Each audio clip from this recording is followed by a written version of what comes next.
Welcome everybody to our second webinar in our fall series from Protect Geauga Parks. I'm Barb Partington and I'm on the committee for the webinars. And we have with us today also Ann Jacobson in the background running the equipment. She's our techno wizard. And we'll be shortly introducing David Beach, our speaker. I want to tell you a little bit about Protect Geauga Parks for those of you who may not be familiar. I won't take too much time doing that. We are a nonprofit conservation organization. We formed in 2015.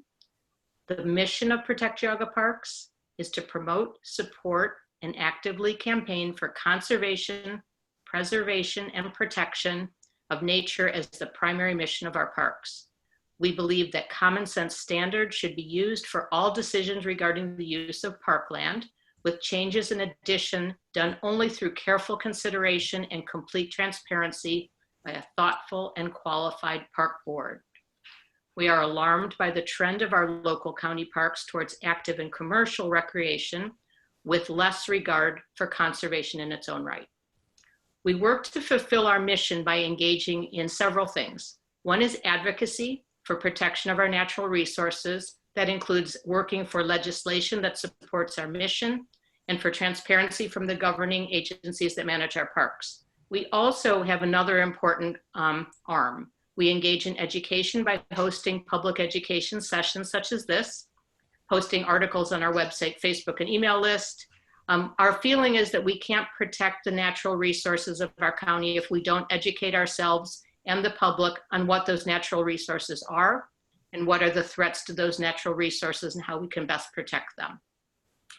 We have a couple current projects that I'll talk to you about at the very end.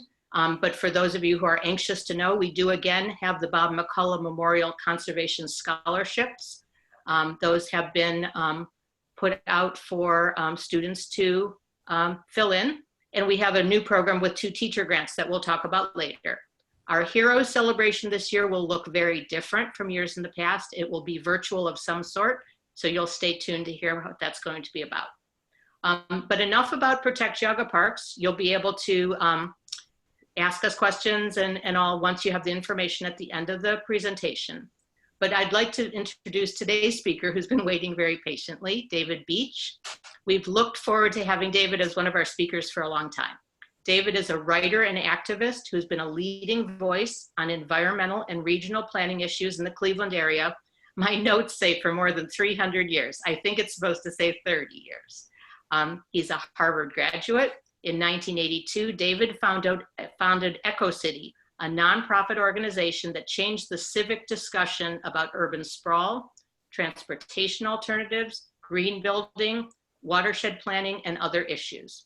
From 2008 to 17, he directed the Green City Blue Lake Institute, the Sustainability Center of the Cleveland Museum of Natural History. He's a 5th generation Clevelander. He lives in the Shaker Square neighborhood where he enjoys the walkable, transit-rich urban environment. David's going to be talking about the Regional Biodiversity Vision that he has helped develop for LEAP.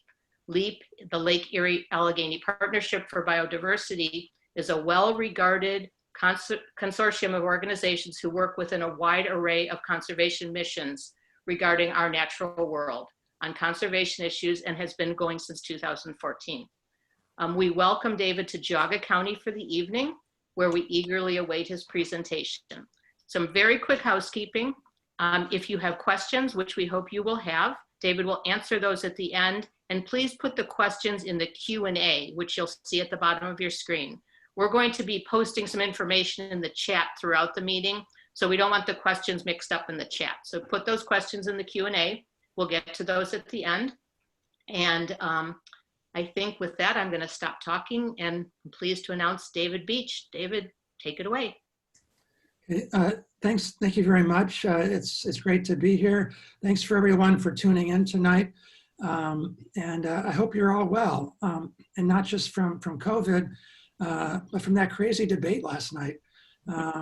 These are really wild times we're living in. So maybe tonight we can talk somewhat about some things we all care about, some longer term ideas, and maybe get some grounded in something that is meaningful for our future. I'm going to be talking about a study that I helped LEAP do about 2 years ago when I was at the Museum of Natural History. This is one of the last projects I worked on at the museum. And it brought together all the conservation groups in our region. That includes park districts and groups like the Nature Conservancy and ODNR, all kinds of organizations that belong to LEAP, to think long-term about biodiversity at a larger regional scale. Most of us think in pretty small boxes, our town, maybe our county, our park district, one nature preserve, but nature moves across the landscape and increasingly needs to move at a time of climate change. So we need to think bigger about nature and the preservation of biodiversity. And so this project, Natural Connections, was a first stab at bringing everyone together in a facilitated process to think through some of these ideas.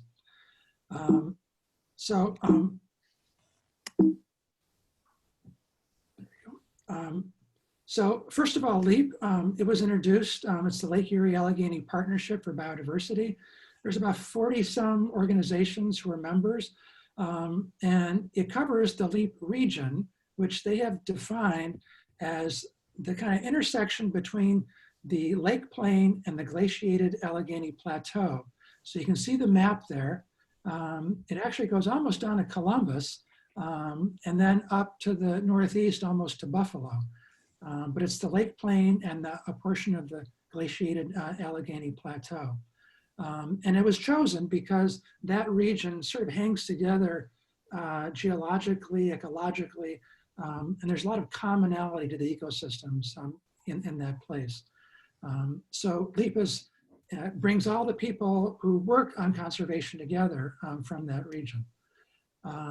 So this is concerned about biodiversity, and most of you on this call probably know pretty well what biological diversity is, but it's the variability of nature in a very broad sense. Variability within species, among species, and within ecosystems. And it's terrestrial and also aquatic. So all the living things that are out there. And we care about it, biodiversity, because it's really like a proxy of the health of nature in our region. If we have high quality, sustainable biodiversity, that means we also have clean air and water, we have abundant wildlife, and we have the maintenance of all the ecological services upon which humans need to survive. Things that are even increasingly important today, like flood control with all the crazy rainfall we've been getting, and pollination. And it's just also, it's for our souls. Also natural beauty is something we need as human beings. And so the more we can do to protect it, the better off our communities are going to be in this region. But there's some real challenges, and we summarized them in this study. There's global challenges. We're in the 6th mass global extinction event that this planet has had. And it's caused a lot by habitat loss, but increasingly by things like climate change. And it's really amazing when you think about it, but human beings are now operating at such a scale that we've altered 77% of the land surface of the planet. The other part of that, the remaining, is also being affected by things like climate change. So we've disturbed most of the land, and the rest of it is disturbed by other things. And there have been scientific studies that show huge crashes in the populations of mammals, birds, fish, insects, reptiles, all kinds of species around the world. So this is very, very serious, and the scientific community is quite alarmed. What we share this planet with. That's the global picture here in Northeast Ohio, or in the Lake region. It's a very similar picture. We have development, and probably the biggest problem that we face is the way we're developing the landscape. We have a lot of development in our region. Much of the region is developed, and it's also developed in a very low density, sprawling manner. That means we cut up the region, kind of slice it and dice it, and break up all the large natural areas. So that's really bad for me. So one of the startling statistics we found was that only 4% of the region's land is protected in parks or nature preserves. So that's a very low percentage. Again, it's one of the challenges that we face. And there are other challenges, pollution, all the non-native species we have, as well as climate change. I'll get into all those. But this is a map that shows the impervious surfaces in our region. And impervious surface is all the hardscape, rooftops and roads where rain doesn't soak into the ground.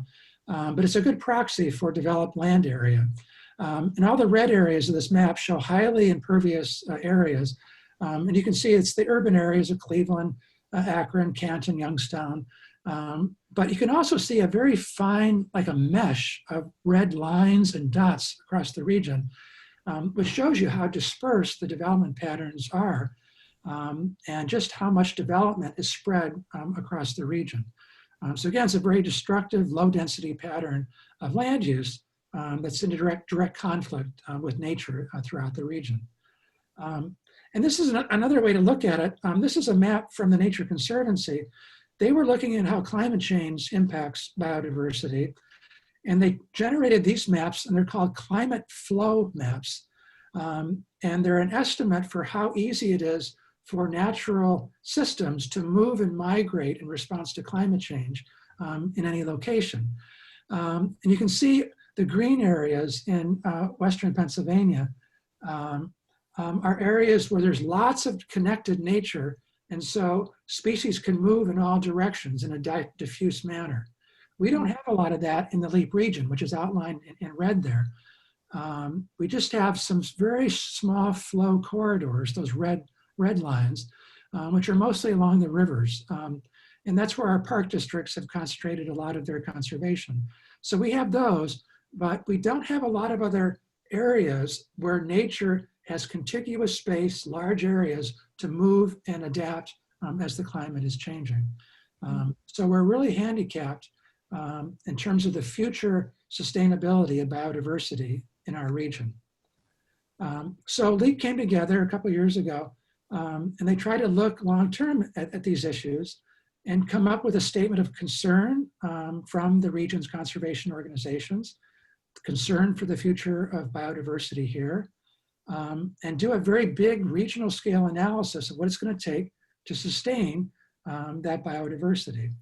And we also did the region's first detailed analysis of climate change impacts on nature in this region. And I'll get into that. So we came up with 5 priorities for what it's really going to take to do a good job preserving the biodiversity we have long term.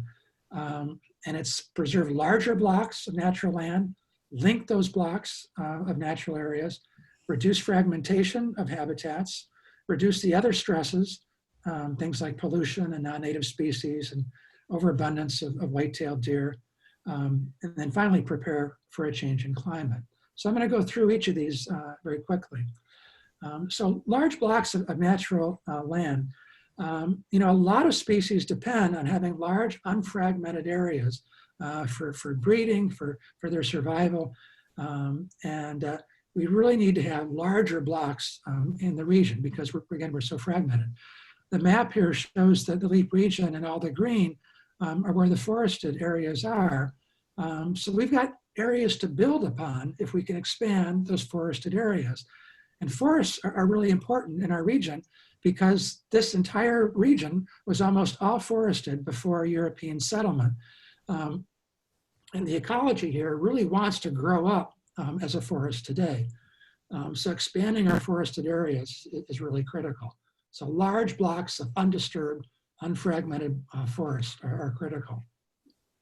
And then how do we link up those blocks. Well, we came up with 4 interesting concepts here in these 4 maps.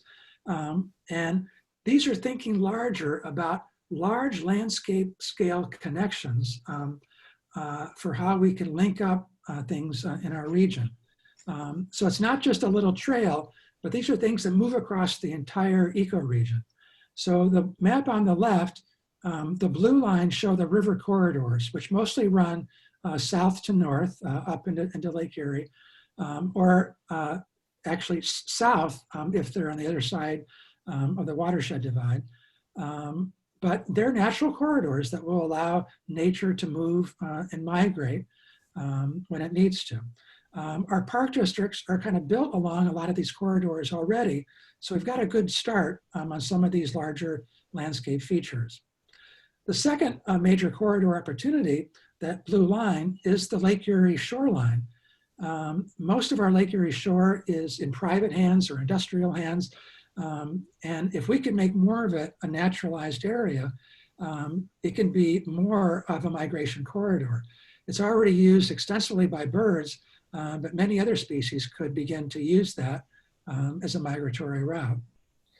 The third map has a yellow line, and that traces the Porter's Escarpment, and that's the boundary between the lake plain and the glaciated Allegheny Plateau. If you live in the Heights or in Cleveland, you might know Cedar Hill or Fair Hill. Those roads go up from the lake plain up into the first rise of the Allegheny Plateau up in the Heights.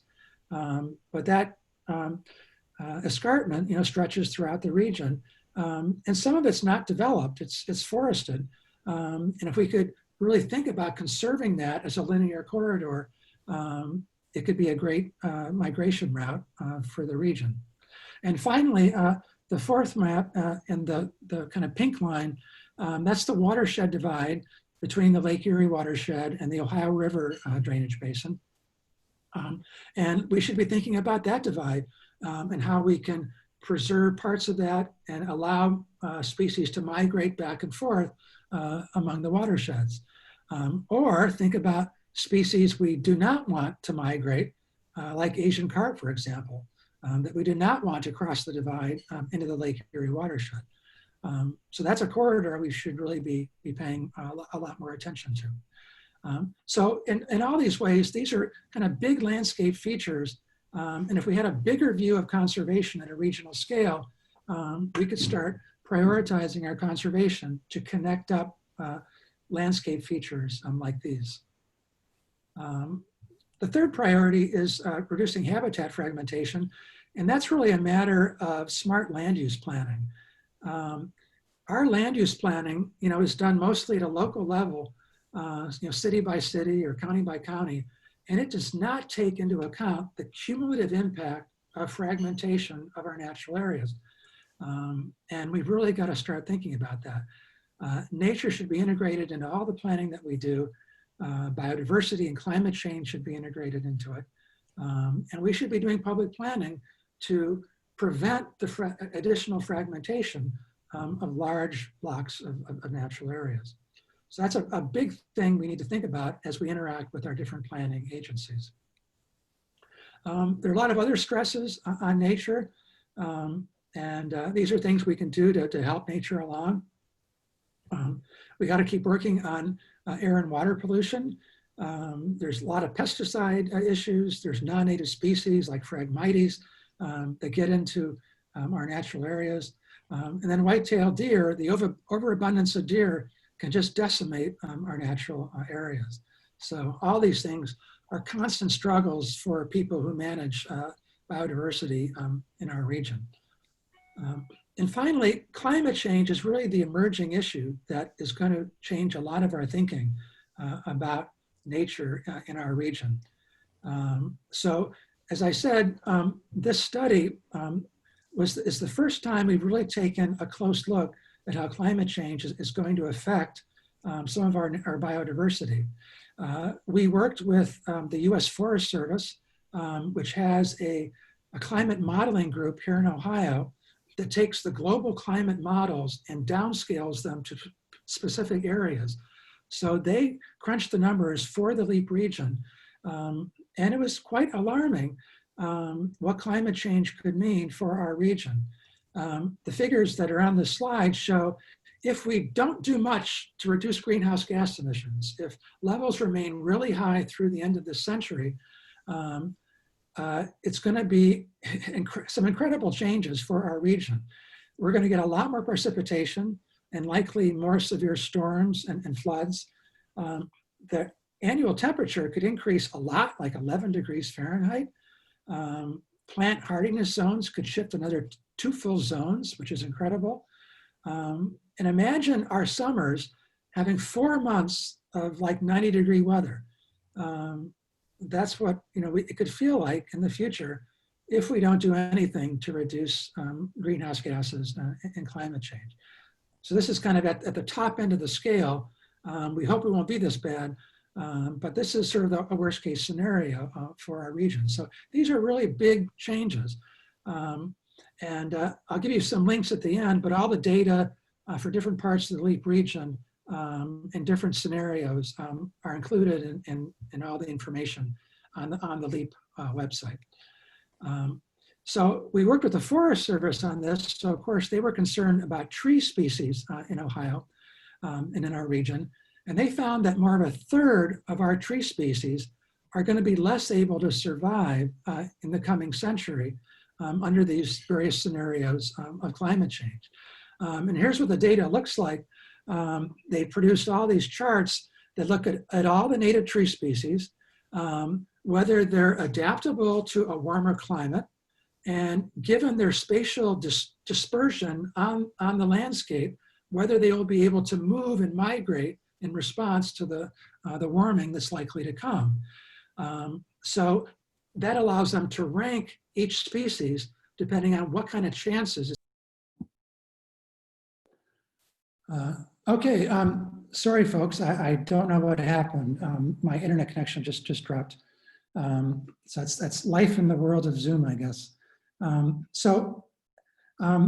I'll just pick up where I left off.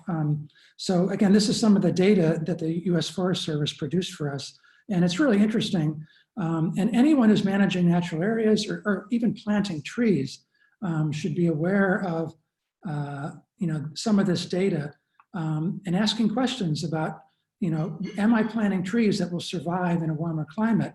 Maybe I should be planting more southern species that'll be more likely to survive in a warming future. And just to give you some sense that we are talking about dramatic changes that could happen in the future. This was a study in the journal Science that came out while we were doing this project.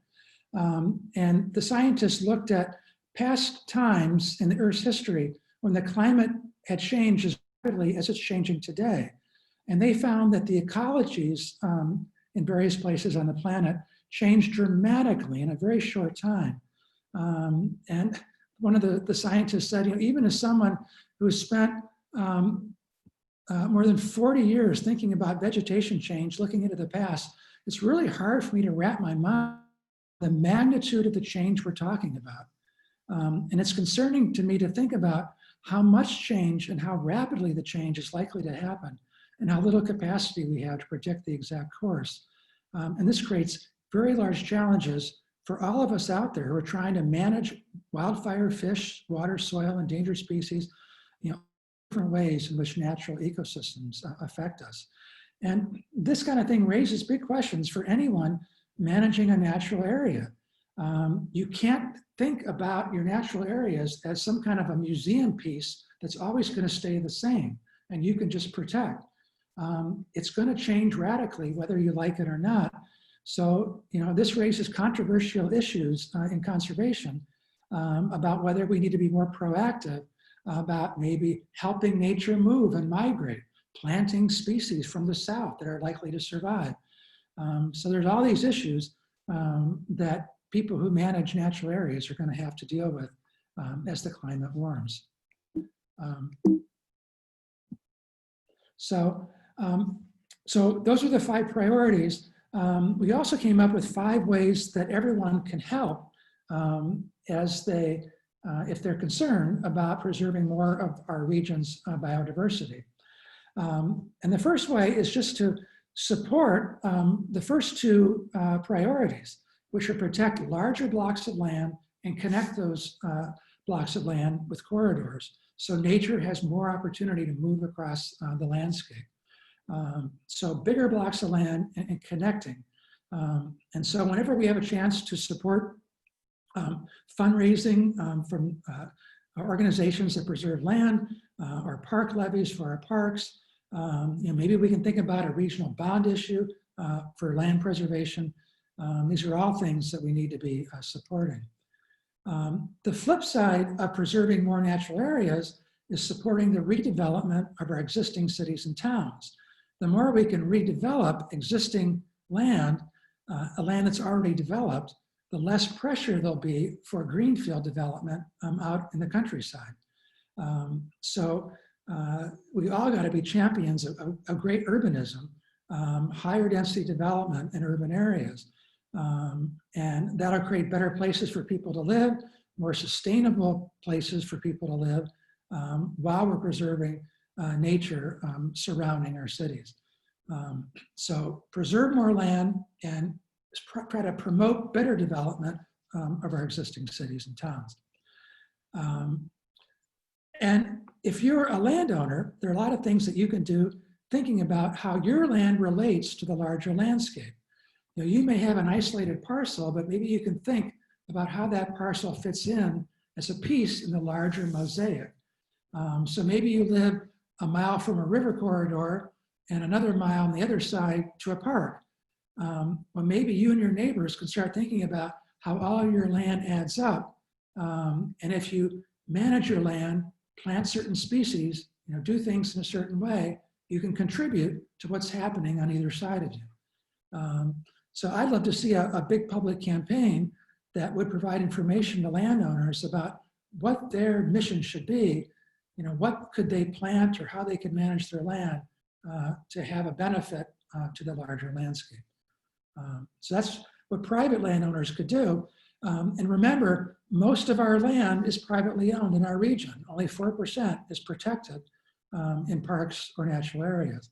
So to win this battle, we have to enlist the support of all of our landowners. And finally, or fourth, protect water quality is a key thing.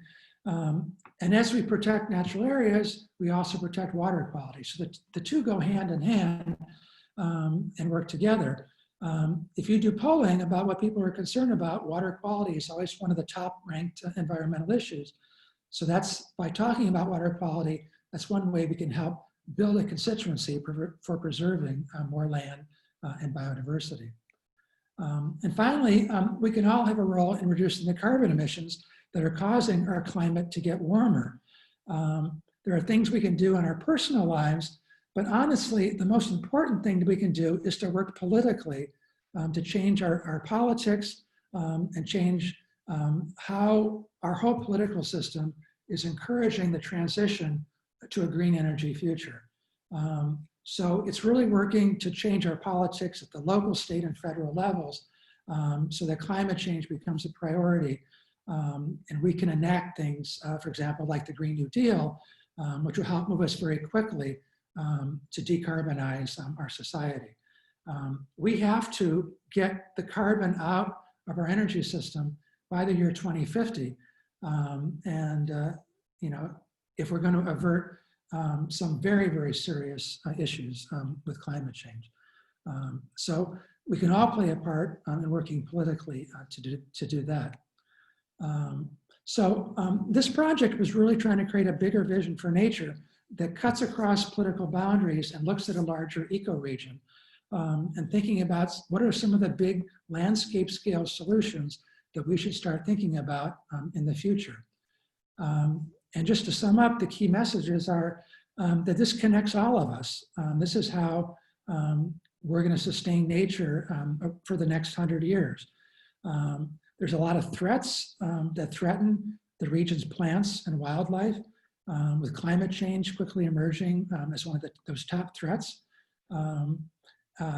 And given the magnitude of the challenges, we've got to start thinking bigger about landscape scale conservation strategies so that nature has more room to move and adapt and change as conditions change.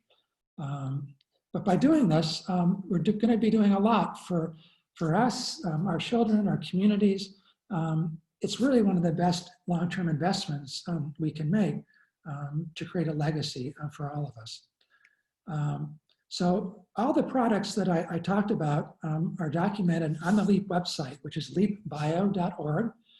You can go there and find a project summary. You can find a link to an online preservation that's sort of a scrolling visual presentation that you can look at even on your phone. There's a written presentation as a PDF. All the climate change vulnerability analysis that the Forest Service did, all that data is there for you to look at. And there are other resources for learning and action. So it's a really nice presentation of all this work, research and work on the LEAP website. So I encourage you to take a look at it. A lot of people were involved in this project. And I want to thank all the LEAP members and organizations for helping to do this. So again, LEAP is at leapbio.org. I just wanted to make you aware of this interesting work and urge you all to talk about it. This presentation exists. I'm happy to do it again to any organization. So now I'll stop with that, and I hope we'll have time for some questions.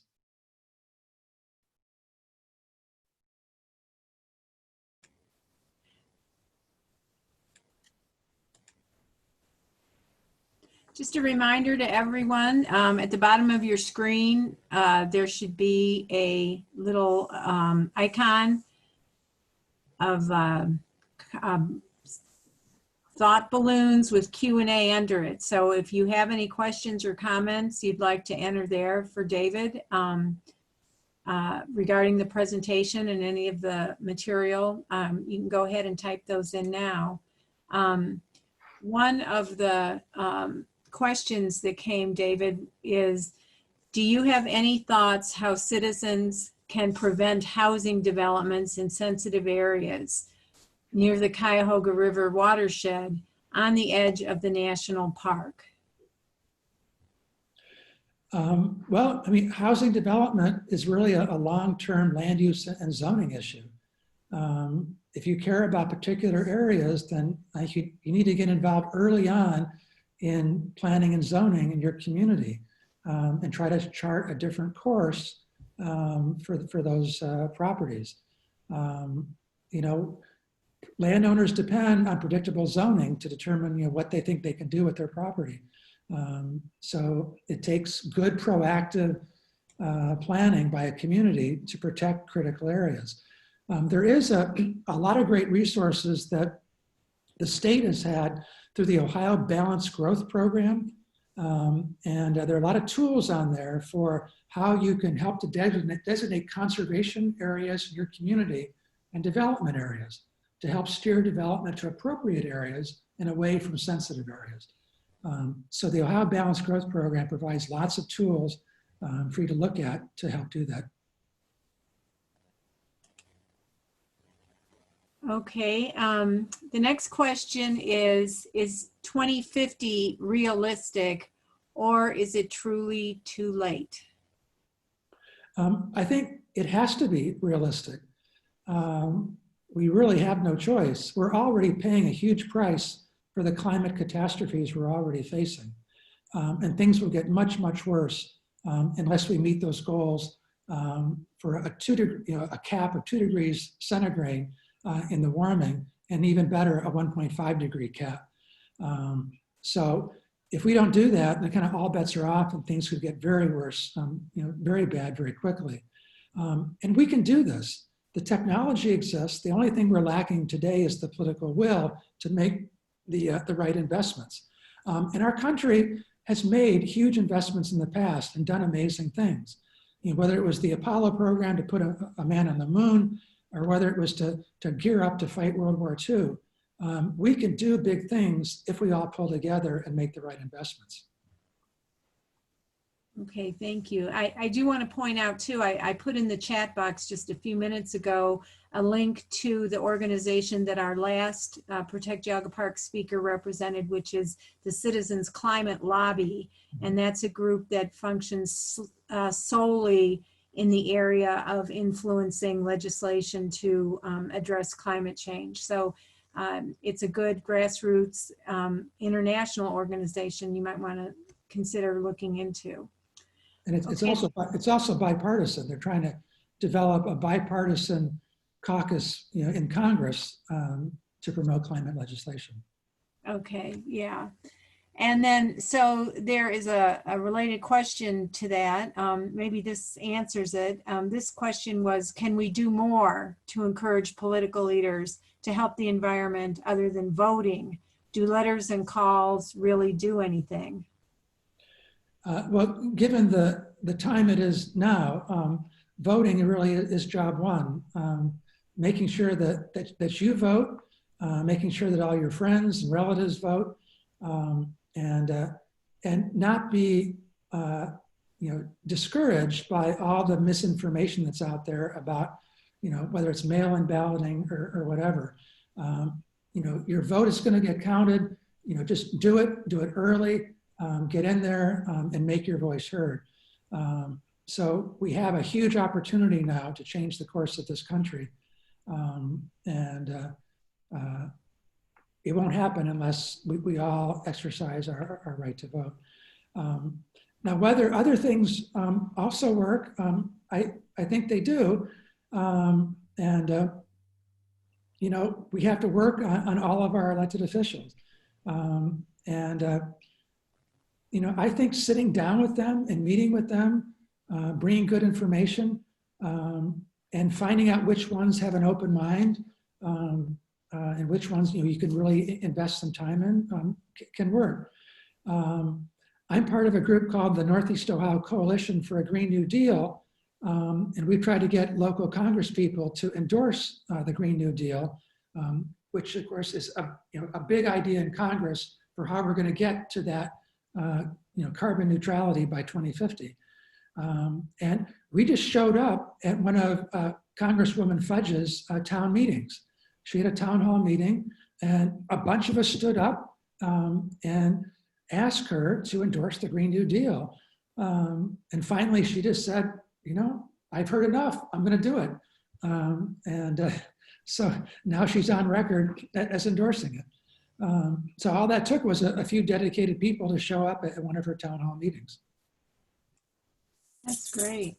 Okay, we have a few more questions here, so I'll move along quickly. Urban watershed conservation and reforestation go hand in hand. How can we get these programs to work together more? Well, if you're talking about, they said urban Watershed conservation. Yeah. Well, I think we already have some great examples of how they work together. Some of the new parks that we have in the Cleveland area, like West Creek, and how citizens have pulled together to preserve remaining natural areas along the creeks and streams that we have in Northeast Ohio. So doing more examples like that, and there's groups again like the West Creek Conservancy, the Western Reserve Land Conservancy, who are working at that all the time, working in urban areas and elsewhere to do that. Also the Trust for Public Land and others. The Natural History Museum has preserved over 10,000 acres now of natural areas. So the work is ongoing, but I think the biodiversity aspect maybe doesn't get enough emphasis, perhaps. Some of the work is more trail oriented. So I think there's more education we could do about urban biodiversity and urban ecological restoration in urban areas. So I think we could do more with that. Okay, next question. Are there local examples of how homeowners have collaborated to change their landscaping and planting for greater sustainability? Are there resources that interested property owners could utilize for this? Yeah, there are a lot of resources, including on the LEAP website, for how to do a makeover of your yard and install native species, make your yard a natural habitat. So there's lots of that, and there have been programs. I know, like the Shaker Lakes Nature Center has done programs, and there have been other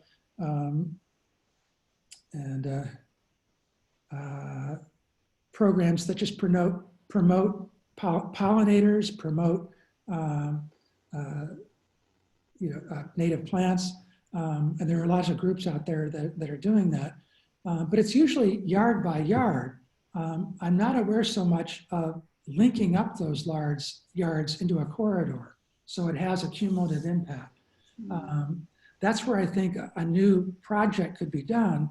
For example, I dream of having a website where you could put in your address and it would tell you, here are the right plants that you could plant that would help create a green corridor in this area. What trees or what other species would make sense. So I'm not aware of anything like that. Yeah, that's a great idea. Okay, let's see. What are your thoughts on balancing ecological versus economic benefit when proposing policies and conducting projects? Well, that's an interesting question for me. On the one hand, I don't want to get hung up on always having to prove an economic benefit for things. Preserving nature is a good thing to do in and of itself. We should just do it because it's the right thing to do, almost on a moral level. But on the other hand, there are all kinds of studies that show that parks and green space more than pay for themselves. They increase the tax base. They provide all kinds of public health benefits. So they do have a payback. It's usually a really great payback. The other side of the payback is that development usually costs communities money, especially residential development. It does not pay for itself. So all those housing subdivisions are losers for a community's tax base. They're better off preserving their farmland and open space in most cases. So on all different levels, open space preservation makes a lot of sense. Okay, and someone just contributed a link that I will type in the chat box.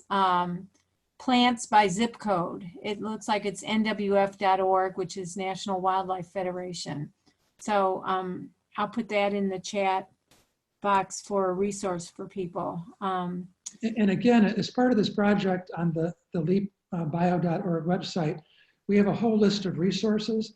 And there's a whole bunch of websites about your own backyard and how to remake it as a natural area.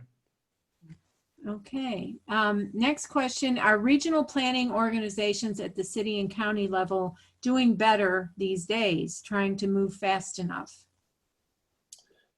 I don't think so in terms of integrating ecological issues into planning. Most planning agencies are planning for development. They see that as their job. Whether it's county planning commissions or whether it's NOACA. So they're not doing a lot of planning for the other side of things, for the green side. There have been some exceptions. I know, like the Cuyahoga County Planning Commission has a green space plan. It's done a lot of corridor planning. But the leading point of emphasis for these agencies tends to be facilitating development.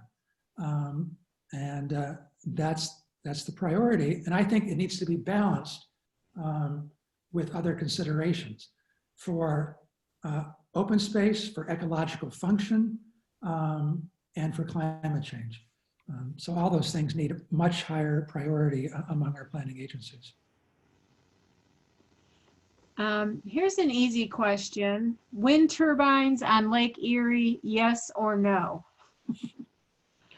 I'm going to say yes. Some of my friends who are concerned about bird populations might say no.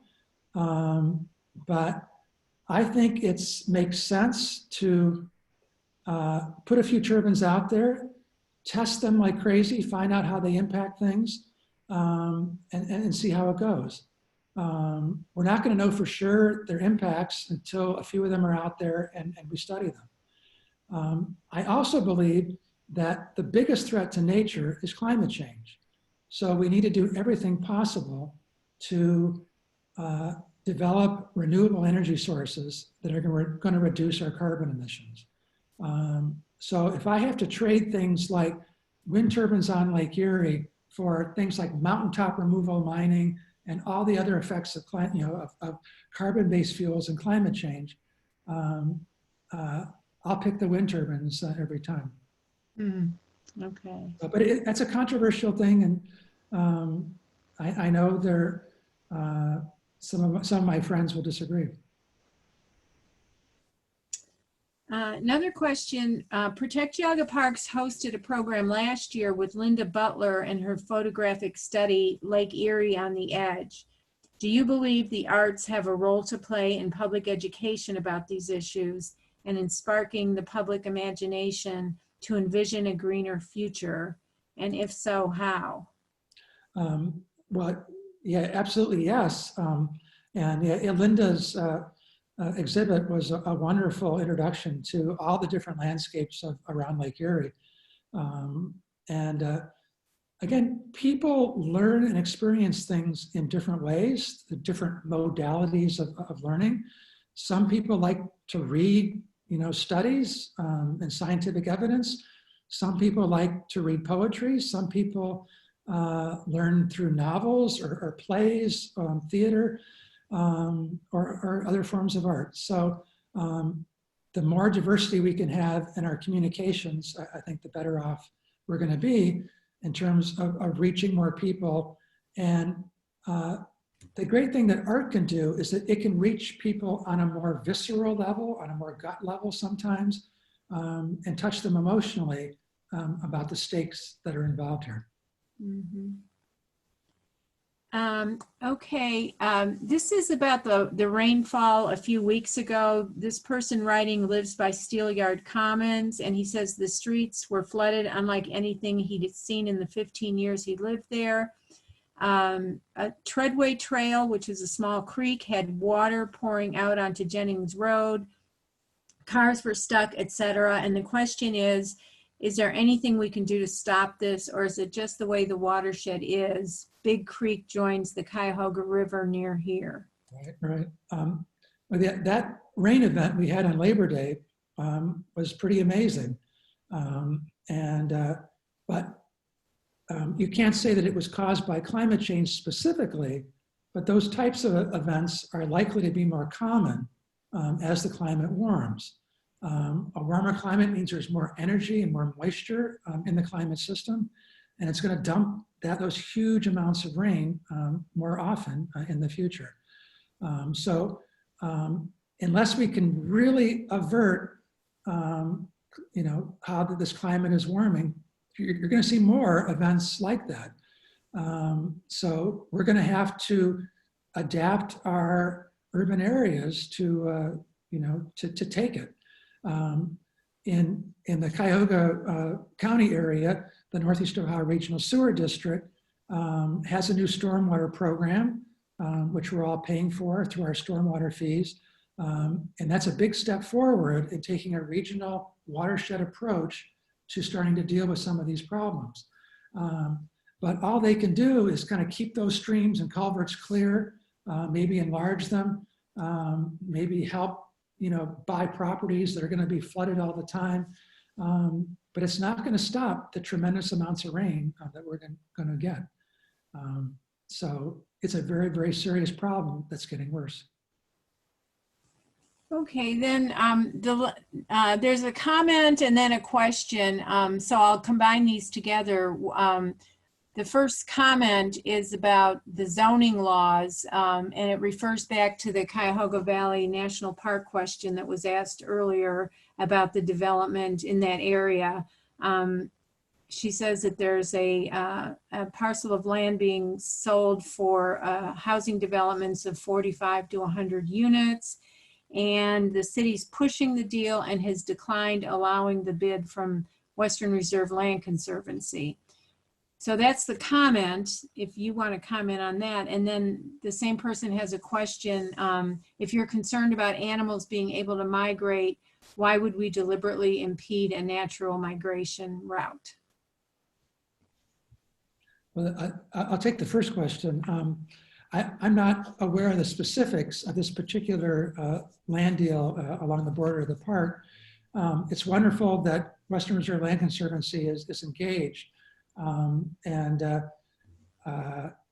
If they can make a decent offer, then one would hope that the community would go along with it. So that may just come down to a matter of community organizing and changing the mind of whatever city council is making, or planning district is making that decision. So, again, one of the best ways to preserve land is to raise the money and buy it. That's what groups like Western Reserve do.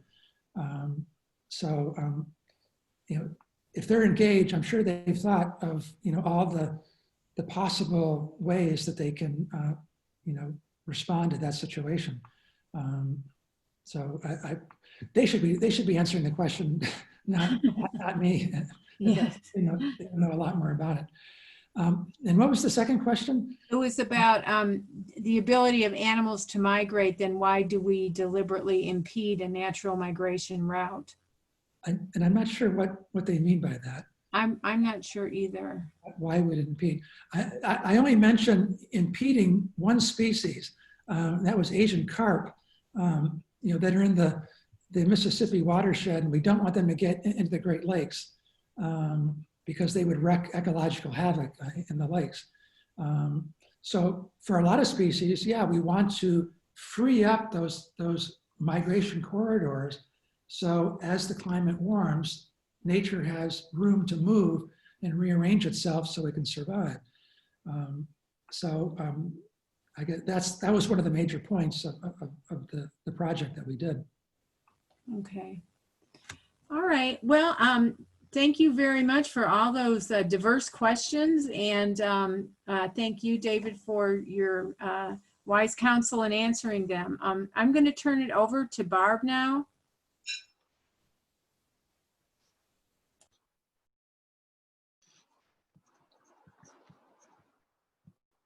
Am I on? You're on. Okay. Are you going to give me a slide?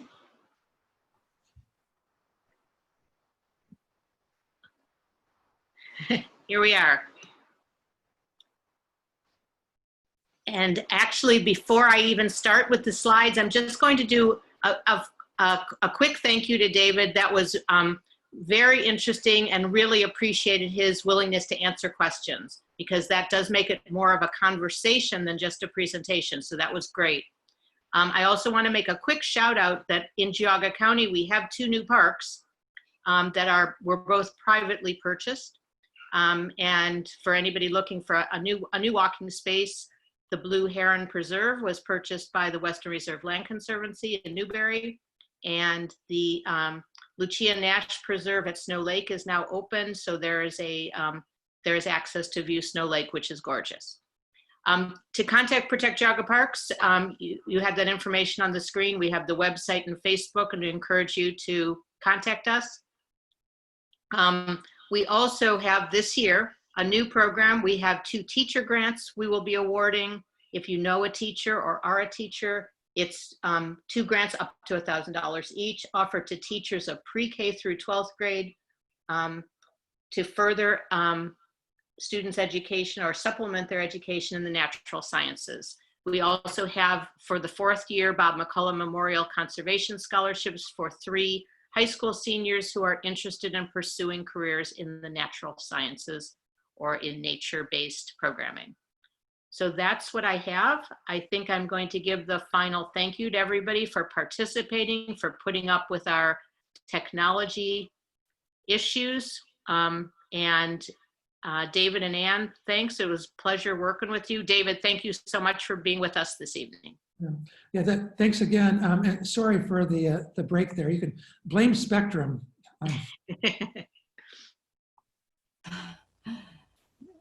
That's always the case. All right. Well, thank you everyone for joining us.